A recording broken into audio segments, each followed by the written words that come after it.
Good morning and welcome to Faith Community. I'm Lindsay Doctor, your Communications and Creative Arts Director. I'll be your host walking you through today's announcements. In your worship folder, you'll find a Connect card. If this is your first time with us today, you can fill this out and drop it by the Welcome Center. We would love to get connected with you. If you're a regular attender, you can use this to update your contact information or to let us know about any prayer requests you may have. Trunk or Treat is just 6 days away. If you have kids through 5th grade, you're welcome to join us in the parking lot Friday, October 30th at 6:30 p.m. There's going to be candy, hay rides, hot dogs, and lots of fun. So wear your non-scary costumes and come on out. November 1st is Daylight Savings Time, so don't forget to set your clocks back an hour and we'll see you here next Sunday. Now stay tuned. Here's this week's Ministry Moment. It's Veterans Day, or Remembrance Day, as it's known in much of the world.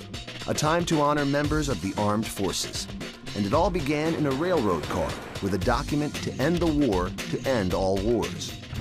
World War I, also known as the Great War, shocked the global community with its unprecedented toll in human life. Untold millions were killed. Germany was running low on manpower and supplies, so they agreed to sign an armistice, or truce, in the French commander Ferdinand Foch's private rail car. On the 11th hour, on the 11th day of the 11th month of 1918, all was quiet on the Western Front. The fighting had ended. Exactly 1 year later, President Woodrow Wilson decreed that Americans should observe a moment of silence at 11 a.m. to remember the armistice and to embrace the peace. In America, the nation's first unknown soldier was laid to rest at Arlington National Cemetery on Armistice Day, 1921. He was a casualty of the Great War.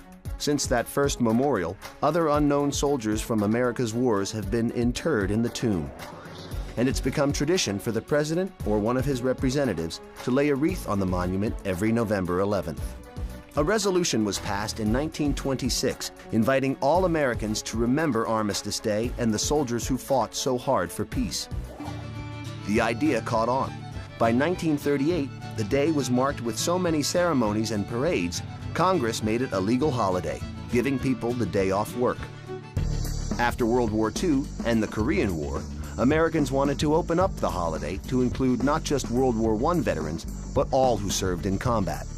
In 1954, President Dwight Eisenhower, a World War II vet himself, legally changed the U.S. Armistice Day to Veterans Day, honoring those who served in all American wars.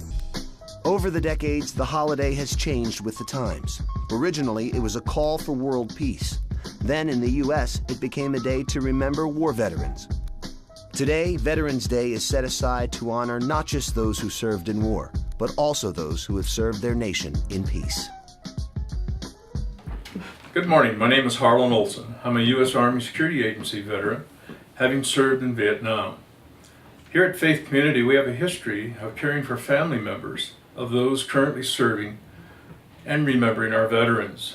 For the past 6 years, we have sponsored a luncheon for our veterans and their families on Sunday prior to the Veterans Day, with the next one scheduled for November 8th at 12:15 p.m. We ask that if you are planning to attend, to please RSVP to station by Tuesday, November the 3rd.